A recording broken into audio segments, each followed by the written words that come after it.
Good morning, students. Today we are going to discuss Aristotle's Poetics. Aristotle was a classic critic and the student of Plato, and he wrote the Poetics. We'll know Aristotle by his work Poetics. हम Aristotle को उसी के work Poetics से जानेंगे कि Aristotle कौन था, कैसा लिखता था और क्या उसका लिटरेरी कंट्रीब्यूशन रहा। तो ये हमें जो है क्लियर है कि ही इज़ अ क्रिटिक, वो क्रिटिक है, क्लासिकल क्रिटिक है। तो हम पोइटिक्स से शुरू करते हैं। तो पोइटिक्स क्या है? पोइटिक्स की अगर बात की जाए, द प्लान ऑफ पोइटिक्स, तो 50 पेजेस हैं इसमें, 26 स्मॉल चैप्टर्स हैं। It consist believe to have second part which is lost. ऐसा माना जाता है कि एरिस्टोटल की जो पोइटिक्स है इसका सेकेंड पार्ट रहा होगा, जो कि अब एग्जिस्ट नहीं करता, वो जो है लॉस्ट हो गया है, खो गया है। ऐसा इसलिए माना गया क्योंकि इसने एक बहुत ही प्रोमिनेंट कंसेप्ट दिया है इसमें कैथारसिस का, जो कि अनएक्सप्लेन्ड है और जिसको ये बात डाइजेस्ट करना बहुत डिफ़िकल्ट है कि एरिस्टोटल जिसने ईच एंड एवरी कंसेप्ट को इतना डिफाइन किया है और वो कैथारसिस को अनएक्सप्लेन्ड छोड़ सकता था। तो इसलिए ऐसा माना जाता है कि इसका सेकेंड पार्ट रहा होगा। It is like a summary of his lectures written by his people or by himself। ऐसा माना जाता है कि जो एरिस्टोटल ने पोइटिक्स लिखी थी ना, इसमें इसके स्टूडेंट्स ने जो एरिस्टोटल ने लेक्चर्स दिए थे अपने स्टूडेंट्स को, शायद उन्होंने वही लेक्चर्स को कंक्लूड करके पोइटिक्स लिख दी होगी। और या फिर ऐसा भी अज्यूम कर सकते हैं कि एरिस्टोटल ने खुद पोइटिक्स लिखी थी, अपने ही लेक्चर्स को कंक्लूड किया होगा। तो इस तरीके से हमारे पास कोई एग्जैक्ट प्रूफ नहीं है इस बात का।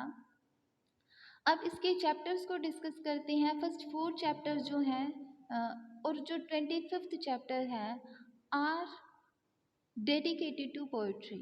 इसमें एरिस्टोटल पोइट्री को डिस्कस करता है, पोइट्री को डेडिकेट किए हैं एरिस्टोटल ने अपने ये 5 चैप्टर्स। और 4th के बाद जो नेक्स्ट 5th चैप्टर है वो एरिस्टोटल ने कॉमेडी, एपिक, ट्रेजेडी को डेडिकेट किया है। एंड देन 5th के बाद 14 चैप्टर जो हैं, फॉलोइंग 14 चैप्टर, वो एक्सक्लूसिवली ट्रेजेडी को, जिस पर कि वो अपना सबसे ज़्यादा एम्फसाइज करता है, ट्रेजेडी को उसने डिवोट किए हैं। नेक्स्ट 3 जो हैं चैप्टर्स 15, 16 एंड 17 चैप्टर जो है उसमें वो अपना पोइटिक डिक्शन बताता है। और 18th और 19th चैप्टर में वो अपनी एपिक पोइट्री को एक्सप्लेन करता है। और अब ये तो था उसके पोइटिक्स का प्लान था कि किस तरीके से उसने पोइटिक्स को लिखा है, कितने चैप्टर्स हैं, कितने पेजेस हैं, किस चैप्टर में क्या है। अब बात की जाए अगर मेन कंसर्न की, तो main concern of Aristotle in his poetics is tragedy. इसका मेन कंसर्न ट्रेजेडी पे रहा है। इसके की पॉइंट्स पढ़ रहे हैं हम। हिज ऑब्जर्वेशन ऑन पोइट्री, उसने अपनी ऑब्जर्वेशन जो है पोइट्री पर क्या ऑब्जर्व किया है वो भी पोइटिक्स में लिखी है। अब यहाँ थर्ड पॉइंट जो वो डिस्कस करता है वो ये है कि poet imitates 3 things. Poet is a imitator and he imitates 3 things. और वो क्या इमिटेट करता है वो तीनों चीज़ें भी यहाँ हम डिस्कस करेंगे। थिंग्स एज दे वर और आर। इट मीन्स कि पास्ट और प्रेजेंट की बात करता है कि चीज़ें कैसी थी और कैसी हैं। फर्स्ट थिंग ये है। सेकेंड थिंग क्या है? आज they are said to be और ought टू बी, कि वो कैसी होनी चाहिए। वट इज़ कॉमनली बिलीव्ड, क्या माना जाता है कि वो कैसी हैं, मतलब जो बिलीव है लोगों का चीज़ों के बारे में। और थर्ड जो वेरी प्रोमिनेंट है वो ये है, और things as they ought to be, और किस तरीके से चीज़ों को होना चाहिए। यहाँ अगर इन ब्रीफ बताऊँ तो एरिस्टोटल सिर्फ ये नहीं बताता कि व्हाट इज़ देयर। पोइट का काम ये नहीं है कि व्हाट इज़ देयर, कि क्या है ये बताना पोइट का काम नहीं है, बट व्हाट शुड बी, क्या होना चाहिए ये बताना पोइट का काम है। नेक्स्ट हम बात करते हैं नेक्स्ट इमिटेशन पर अपना बहुत जो है प्रोमिनेंट इसने एरिस्टोटल ने अपना व्यू दिया है। इमिटेशन के बारे में कहता है, इमिटेशन जो है ना differentiates man from lower animal. कहते हैं कि इमिटेशन एक ऑर्नामेंट की तरह है, एक वो जो है बून है सिर्फ मैन को मिला है जो उसे लोअर एनिमल से डिफरेंट बनाता है, उसे अलग करता है। ब्रिंग्स प्लेजर, इमिटेशन के बारे में फर्दर कहता है कि इससे प्लेजर मिलता है, इन बोर्न इंस्टिंक्ट है, ये उसे बाय बर्थ मिला है कि मैन जो है इमिटेट कर सकता है। नेक्स्ट कहता है help a child to learn. जब वेरी फर्स्ट बच्चा जब सीखता है, वेरी फर्स्टली जब वो सीखने की शुरुआत करता है तो ही लर्न्स बाय इमिटेशन। तो वो इमिटेट करके चीज़ों को सीखता है, नकल करके, दोहराव करके सीखता है। सो एरिस्टोटल कहीं ना कहीं फेवर में है कि imitation is not that bad, कि इतनी बुरी नहीं है। नेक्स्ट मेन कंसर्न है poet is not unreal, twice removed from reality. Poetry के बारे में कहता है क्योंकि यहाँ अगर इसकी बेस की बात की जाए तो प्लेटो was the Guru of Aristotle, गुरु थे प्लेटो एरिस्टोटल के। And he believed in the idea, वो कहते थे कि पोइट्स जो है वो इमिटेशन की इमिटेशन करते हैं, है ना। तो इस तरीके से प्लेटो ने अपना आइडिया दिया था। प्लेटो कहते थे कि poetry is thrice remove from reality, but Aristotle कहते हैं no doubt you are right, कि आप ठीक हैं, but here I want to change, I want to add on something. तो वो कुछ ऐड ऑन करके कहते हैं कि poetry is thrice remove from reality. Plato के थ्राइस रिमूव का फॉर्मूला क्या था कि जो रियलिटी है वो मेकर के माइंड में फर्स्ट कॉपी होती है, that is reality, that is idea. वो माइंड में होता है आइडिया मेकर के, maker is God. Then he forms, for example एक ट्री का एग्जाम्पल लेते हैं कि फिर गॉड ने एक ट्री बना दिया और वो जो है उसकी नकल हो गई। Original idea was in the mind, original idea mind में था और फिर उसकी एक कॉपी बना दी, दैट इज ट्री। उसको फॉर एग्जाम्पल लेकर के चल रहे हैं हम। और फिर एक आर्टिस्ट आता है, वो पोइट हो सकता है, वो पेंटर हो सकता है, वो कोई भी हो सकता है, उसने उस पर एक पोइट्री लिख दी, एक पेंटिंग बना दी। It means it's the imitation of imitation. Plato का ये व्यू था, बट एरिस्टोटल थोड़ा सा डिसएग्री करते हैं, वो थोड़ा सा उसमें इम्प्रूव करते हैं अपने जो है गुरु की बात को, और वो कहते हैं कि poetry is twice remove from reality, क्योंकि रियलिटी जो है वो एक ऑब्जेक्ट है, वो रियलिटी है, और उस पर जब आर्टिस्ट अपनी आर्टिस्टिक जो इमिटेशन करता है वो सुपीरियर है, इन्फीरियर नहीं हो सकती वो, क्योंकि उसमें एक कोई आर्टिस्टिक जो है पुट ऑन किया है, अपनी इंस्टिंक्ट जो थी वो पुट ऑन की है पोएट ने, ये चीज़ है। तो this is the very prominent idea that who said that poetry is twice removed from reality, or who said that poetry is twice removed from reality. This is the very basic and very important concept you have to understand. That's why I explained thoroughly this topic. So let's move on.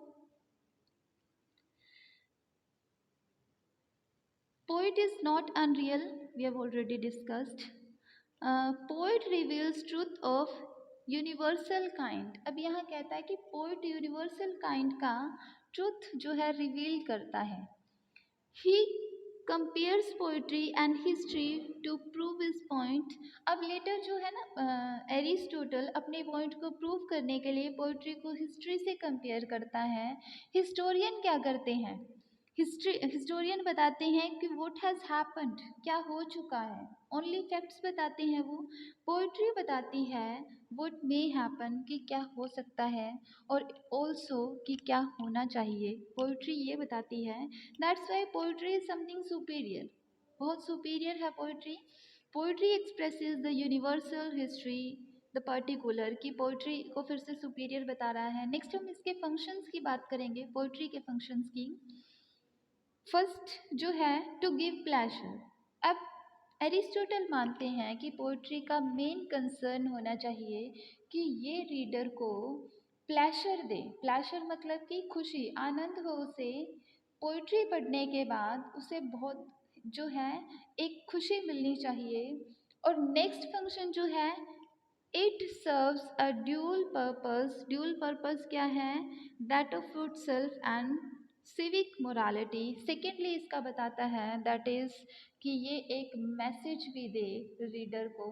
अब यहाँ poetry की बात करते हैं। Poetry पे एक बहुत ही famous सी जो है कोट है कि poetry comes straight from the heart of the poet. Poet के दिल से आती है सीधी, and reach straight to the heart of the reader. पढ़ने वाले के दिल तक जाती है, दैट इज पोइट्री। तो वही बात कहता है कि फर्स्ट फंक्शन जो है पोइट्री का वो तो प्लेजर ही होना चाहिए, और सेकंड फंक्शन जो है वो होना चाहिए मोरालिटी। कि सेकेंडली सिर्फ मोरालिटी सिखाना ही पोइट्री का काम नहीं है, वो सेकेंडरी फंक्शन है। प्राइमरी फंक्शन सिर्फ प्लेजर देना है। नेक्स्ट है it's emotional appeal. Emotional appeal क्या है? Aristotle believes like Plato that poetry makes an immediate appeal to emotion. Aristotle भी बिलीव करता है कि इमोशंस को अपील करती है पोइट्री।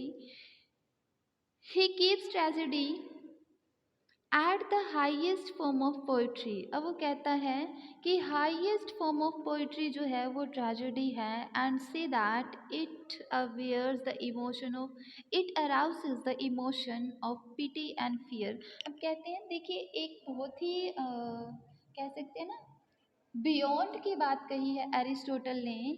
यहाँ हम ब्यूटी देख सकते हैं कि किस तरीके से एरिस्टोटल ने अपना जो है कंपैरिजन किया है। कहता है कि पोइट्री जब पीक पर होती है तो वो एक ट्रेजेडी का रूप ले लेती है ना। कैसे? कि जब पोइट्री भी इमोशंस को अपील करती है, और ट्रेजेडी का मेन फंक्शन भी यही है, to arouse pity and fear. जो हमारे पेंट अप इमोशंस होते हैं बहुत दिनों से दबे हुए, जब हम कोई ट्रैजिक इंसिडेंट देखते हैं, देन वो हमें एक तो हमारे अंदर फियर को क्रिएट करता है कि वो हमारे साथ ना हो जाए, और ऐसा ही कुछ कि हम उन गलतियों को करने से बचते हैं। और सेकेंडली जो है हमें पिटी, दया की जो हमारा इमोशन है वो दोनों को अपील करता है। इसको हम थोरोली डिस्कस करेंगे। Plato considered this as unhealthy for mind, but Aristotle had no fear. प्लेटो कहता है कि ये सारी चीज़ें अनहेल्दी है माइंड के लिए। क्या? जो भी पोइट्री है, ट्रेजेडी है, इनके बारे में थोड़ा सा डिफ्रेंशिएट आइडियाज़ हैं, डिफरेंट आइडियाज़ है प्लेटो और एरिस्टोटल के। बट यहाँ एरिस्टोटल को कोई ऐसा जो है वो उसको थोड़ा मेकअप करता है अपने गुरु की बात को। परगेशन एंड कैथारसिस का जो कॉन्सेप्ट है वो एरिस्टोटल ने दिया है अपनी पॉलिटिक्स में। अब ये तो बात थी पोइट्री पर ऑब्जर्वेशन। अब हम बात करते हैं ऑब्जर्वेशन ऑन ट्रेजेडी। एरिस्टोटल ने ट्रेजेडी के बारे में क्या कहा है अपनी पॉलिटिक्स में? Poetry imitates two kind of actions. दो तरीके के एक्शंस को इमिटेट करती है। The noble action of a good man, जो कि एपिक होता है। कहते कि जब कोई नोबल पर्सन होता है, मैन ऑफ स्टेटस होता है, तो वो एपिक बनता है, उसके एक्शन को कॉपी करेंगे। या फिर क्या है? Mean action of bad man. दो तरीके से एक्शन को, हेरोइक और विलेन, दो तरीके की जो है हम क्वालिटीज़ को कॉपी कर सकते हैं, उनके एक्शंस को जो है हम कॉपी कर सकते हैं, उस पर सेटायर बनता है। नेक्स्ट है epic and tragedy, imitation of noble action of good man. Epic और ट्रेजेडी के बारे में कहता है कि ये नोबल मैन के एक्शन को कॉपी करना है, are superior to satire and comedy. अब यहाँ पर अपने एक चैप्टर में हमने पहले भी डिस्कस किया है कि एरिस्टोटल ने कहा है कि कॉमेडी के को भी एक्सप्लेन किया है कि इसमें ट्राइबल मैटर्स होते हैं और ये लाइटर फॉर्म है ना। तो ये चीज़ कहता है, बट ट्रेजेडी को सुपीरियर माना है रादर देन कॉमेडी, कॉमेडी से ज़्यादा सुपीरियर वो ट्रेजेडी को मानता है। According to Aristotle tragedy is superior to epic. अब यहाँ समअप करके लिखा है कि ट्रेजेडी जो है सुपीरियर है एपिक से। अब यहाँ एक डेफिनेशन दी है ट्रेजेडी की एरिस्टोटल ने, हम इसको जस्ट रीड करेंगे और थोरोली फिर इसको one by one point wise discuss करेंगे। A tragedy is the imitation of an action that is serious, complete and of a certain magnitude. अब ट्रेजेडी जो है इमिटेशन है not only of a man but man in action। एक man जब action करेगा तो उस एक्शन को कॉपी करना ट्रेजेडी होती है, और वो action that should be serious. अब ये क्लियर कर चुके हैं एरिस्टोटल कि जो भी एक्शन होगा दैट शुड बी सीरियस, वो कॉमिक नहीं हो सकता, वो ट्राइवल कोई मैटर नहीं हो सकता, वो कोई सीरियस इशू होना चाहिए जिसकी ट्रेजेडी में एक्शन दिखाया जाए। कंप्लीट होना चाहिए एंड सर्टेन मैग्नीट्यूड, कंप्लीट होना चाहिए, there should be proper beginning middle and end. यहाँ प्लॉट के बारे में बात करता है कि हर एक्शन कंप्लीट इन इटसेल्फ होना चाहिए और मैग्नीट्यूड होना चाहिए, उसके जो है एक प्रोसाइज एक जो है उसका स्टैंडर्ड साइज होना चाहिए जो प्लॉट होता है ट्रेजेडी का। In language embellished with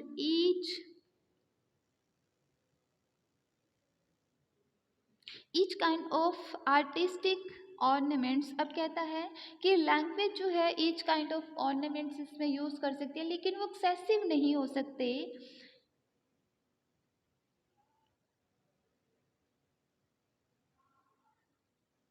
The several kind being found in several part of the playing in dramatic not in narrative form। अब ये कहता है कि जो भी ट्रेजेडी है ना वो जस्ट अपोज होना चाहिए, उसमें एक्शन होना चाहिए, नॉट नैरेटिव। ट्रेजेडी कभी भी नैरेटिव नहीं हो सकती कि आपको बैठ करके एक ट्रेजेडी सुना दी जाए, ये नहीं हो सकता। ट्रेजेडी ऑलवेज एक्शन से होती है with incident arousing pity and fear. इसमें कुछ इंसिडेंट्स होने चाहिए जो रीडर जो हमारे ऑडियंस है, रीडर नहीं सॉरी ऑडियंस जो है उसके मन में उनके माइंड में पिटी और फियर को अराउज करे, उनके इमोशंस को अपील करे।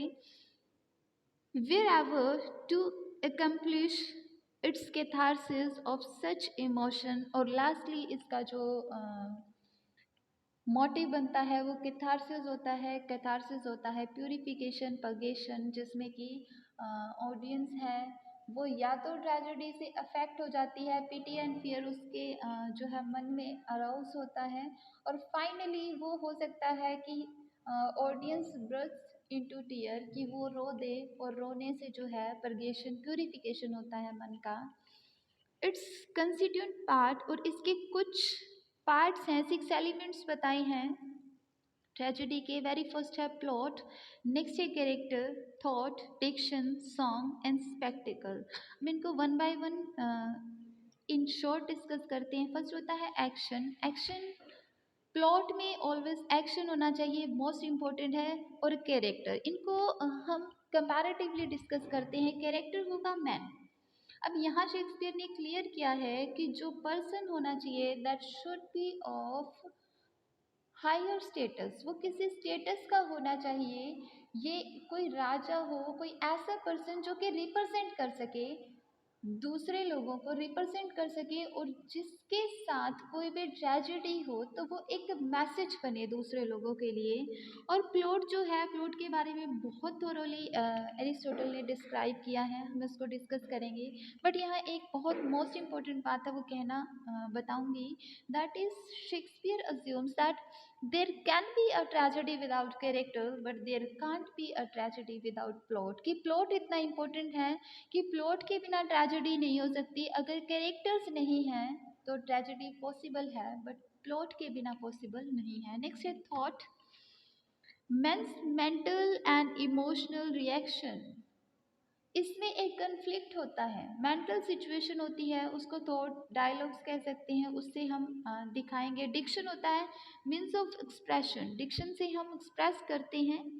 Song being a part of it, song इसी का एक पार्ट होता है। डिक्शन एक स्टाइल होता है, सॉन्ग्स होते हैं उसमें, ट्रेजेडी में होते हैं। स्पेक्टिकल होता है बैकग्राउंड, कि अगर सपोज जंगल का सीन है तो वैसा बैकग्राउंड होना चाहिए। स्टेज की बात कर रहे हैं, spectacled. The structure of plot further discuss करते हैं, क्योंकि प्लॉट को मोस्ट प्रोमिनेंट माना है तो प्लॉट को फर्दर एक्सप्लेन करता है शेक्सपियर के, सॉरी, एरिस्टोटल कहता है यूनिटी ऑफ एक्शन नेसेसरी है, इसमें प्लॉट में मानी है। एक्शन की unity of action, unity of time, unity of place, three unities कहते हैं इनको कंबाइनली। कंबाइन में ये थ्री यूनिटीज होती है, unity of action, time and place, कि प्रॉपर प्लेस पर प्रॉपर टाइम पर एक सही एक्शन को दिखाना, that is the three unity, यही पर्पस होता है। नेक्स्ट है प्लॉट, इसको टू पार्ट्स में डिवाइड किया है, कॉम्प्लिकेटेड होता है और डिनाउंसमेंट। कॉम्प्लिकेशंस होती है राइजिंग एक्शन, राइजिंग एक्शन इसमें राइटर जो है अपने इंसिडेंट्स को वन बाय वन जो है अनफोल्ड करता है, हमें कैरेक्टर से मिलवाता है, एक एक इंसिडेंट हमारे सामने क्लियर होता है। और जब होती है डिनाउंसमेंट, राइजिंग एक्शन के बाद लास्टली होती है कि वो कैरेक्टर, उसके साथ जो कुछ भी हुआ, उसने क्या गलती की, क्या हमर्शिया हुआ उसके साथ, हमर्शिया होता है एरर ऑफ जजमेंट, कि उसकी क्या गलती थी, जब वो रियलाइज कर लेता है finally, that is the following action denouement. मतलब कंक्लूड करते हैं जो incident one by one unfold किए थे, हमारे सामने आए थे, उन सबको जस्टिफाई कर देता है राइटर ट्रेजेडी में। नेक्स्ट है प्लॉट के बारे में, इसके काइंड्स है, सिंपल प्लॉट्स होते हैं, कॉम्प्लेक्स प्लॉट होता है।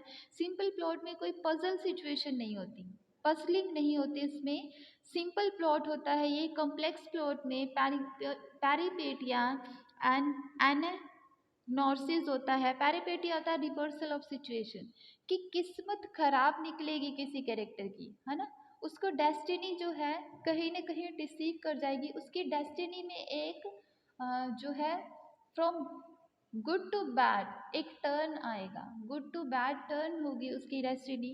पर एनाग्नोसिस क्या है, रिकग्निशन, डिस्कवरी, फाइनली वो डिस्कवर कर लेता है, वो रियलाइजेशन करता है, सेल्फ एस्टीम हो जाती है इसमें। A perfect tragedy should have a complete plot. Again emphasize करने के लिए कि एक परफेक्ट ट्रेजेडी में एक कंप्लीट प्लॉट होना चाहिए। That's what are today's topic is, ये हमारा आज का टॉपिक था। This is what is politics, politics क्या है, हु वॉज एरिस्टोटल, एरिस्टोटल कौन था, ये कुछ हमने डिस्कस किया है। और इसके मेजर मेजर जो मेन पॉइंट्स थे कि पॉलिटिक्स में एक्चुअली है क्या, वो सब हमने डिस्कस किया। I hope you like it and you will gain much knowledge from this lecture, will prove helpful for you all. All the best. Thank you.